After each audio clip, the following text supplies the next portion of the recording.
Alright guys, I have a little bit of a confession to make. I'm a little bit petrified right now. Eek!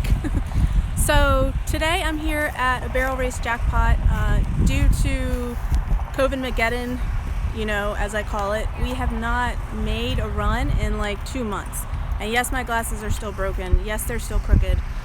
Don't judge me for that.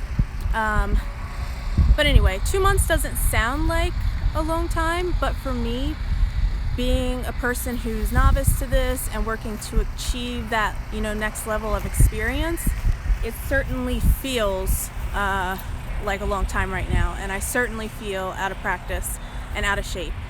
So I'm a little worried I'm going to forget how to position my body. My horses haven't been out to make a run either, so they're out of practice. I'm worried they're going to get distracted and misstep or slip. So, all the what ifs run through my mind. What if I lose my balance? What if they lose their balance? What if I fall off? What if they fall on top of me? What if we hit a barrel? What if we hit a fence? It's pretty endless, the what ifs.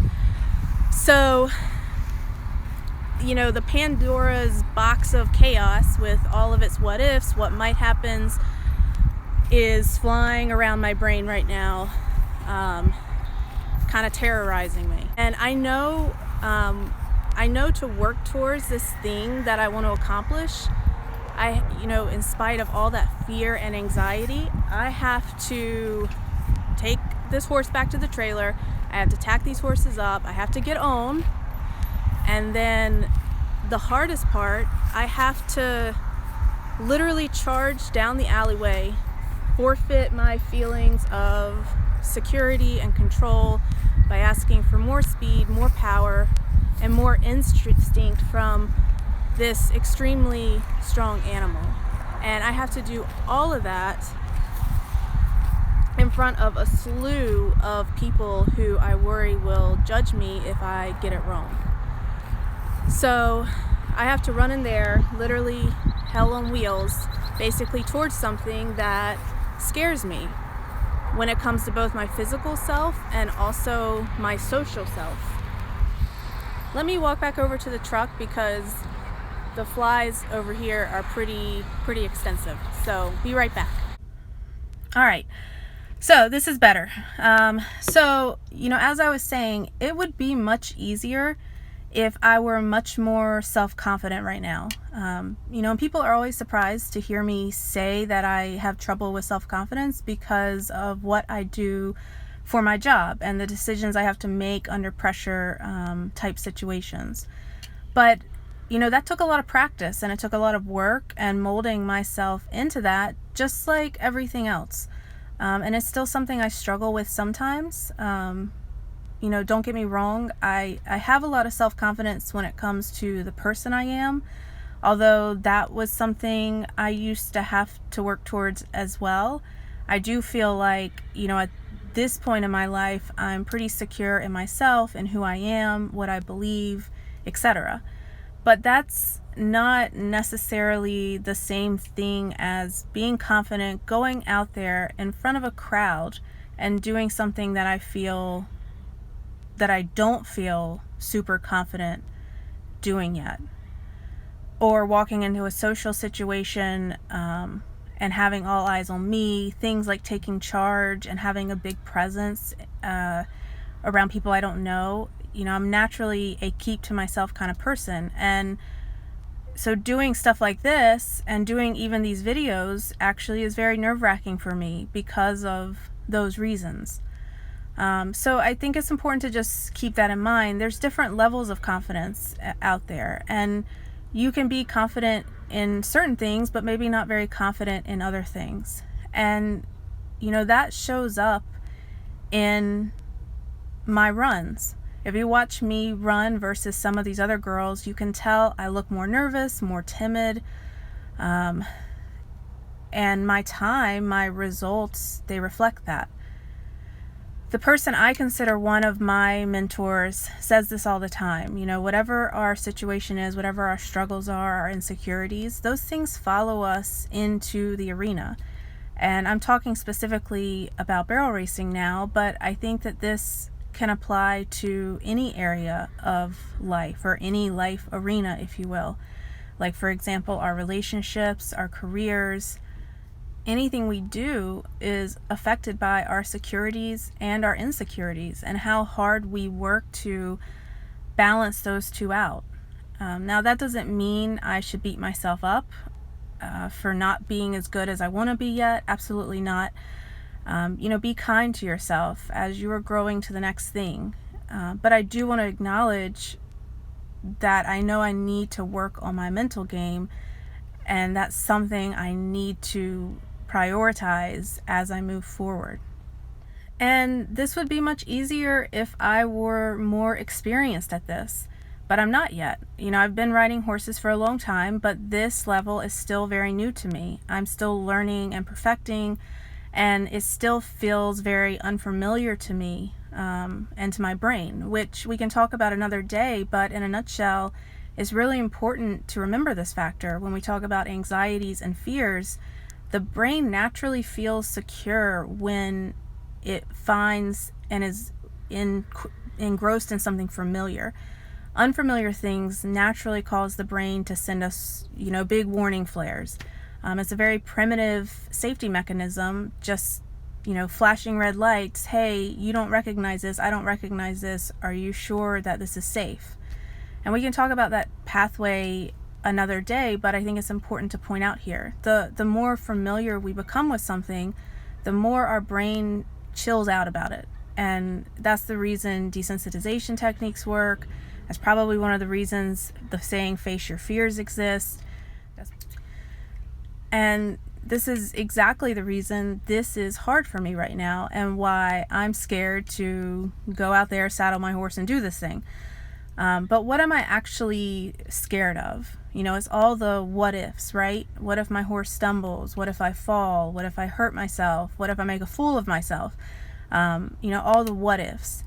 But it's very curious that it's a bunch of negative what ifs. Where is the positive what ifs? Why aren't I thinking, well, what if I make a great run today? What if I win money today? What if I, get to drive home feeling satisfied and accomplished because we beat our last best time? So our brains don't often spin us in the positive snowball direction, right? Our primitive brains want to protect us. They want to keep us safe. They want to keep us in this cozy bubble of familiar. And it likes what it knows because it can navigate what it knows. And the primitive parts of our brain in charge of keeping us out of harm's way wants to avoid the things that might put us in danger. And I say thank you to my brain for that. Thank you for protecting me. But what we want to avoid is letting our fears, our anxieties, our worry about the what ifs, control our life or limit our journey. And this is where staying in the moment can really help us, focus on the here and the now, not all the what ifs and what might happens. Let's focus on where we are right now. And then we also have to make a choice. Yes, brain, I acknowledge all of your warning flares, and they're all potentially true. I could get hurt. I could be embarrassed. This could not go the way I want it or the way I expect it. So thank you for trying to take care of me, but this is a challenge I actually want to accept. And growth usually means taking some sort of risk in some sort of way, shape, or form.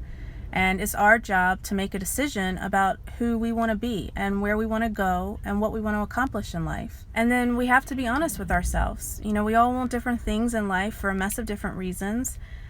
What is it that you want? And are you moving towards that thing? And if you're not, then why aren't you? And if the answer to that question is because of your fears or your anxieties or your worries, and these things are holding you back from being what you want to become or accomplishing what's important to you, then I would challenge you. Like, whatever it is, run straight towards those fears and anxieties and worries.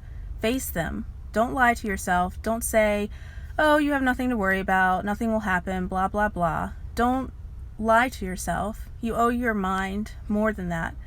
Be kind to your brain. Acknowledge what it's telling you. and then allow yourself to feel those feelings. Then make a logical calculation and be honest with yourself. Yes, I'm scared or anxious or worried, but I'm choosing to do this anyway because the benefits outweigh the risk. Because I need this in my life to feel fulfilled, because this goal is important to me, this is something I'm passionate about, or whatever your own personal case may be. You owe it to yourself to live your life to the fullest. Don't wake up one day and be sad about what could have been or what you could have done, and don't have regret because you didn't do something because of your own brain's anxiety, insecurities, and fears.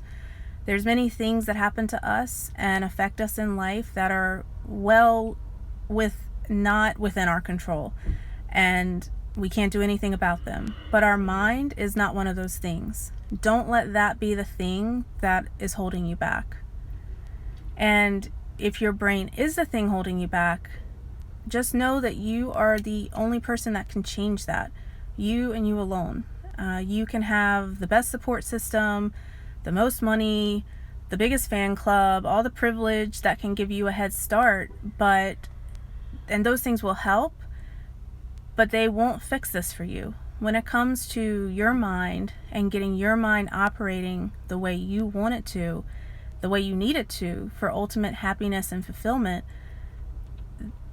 that's all on us. That's on ourselves. We have to take personal accountability for that. And everyone struggles on different levels for different reasons. So it's important that we have compassion for that. But at the end of the day, we just have to pull on our big boy or girl pants, and we have to take charge of our own destiny. No one's going to save us when it comes to our own brains and our own minds. We have to be our own heroes with that. We're the only ones that can make a difference when it comes to that. It doesn't mean we can't be kind to ourselves. We can still be kind to ourselves while still holding ourselves accountable. And, FDR says it best: courage is not the absence of fear, but rather the assessment that something else is more important than that fear. And I think that's an amazing statement. Your life is precious, it's limited. Go after what you want, what matters, full throttle. Don't live any less than all in. Charge down that alleyway towards whatever it is that you want, full steam ahead, and don't let your mind be the one holding you back. Now, I'm going to go try to practice what I preach and do this thing. Even though this is just one little barrel race, and I know in the grand scheme of things it doesn't really matter that much, but this is a perfect example of the grand picture. And I think use this little example if it helps you run your race that we call life. I'll keep you posted on how we do, and I hope everyone is having an amazing day as usual. All right, bye guys.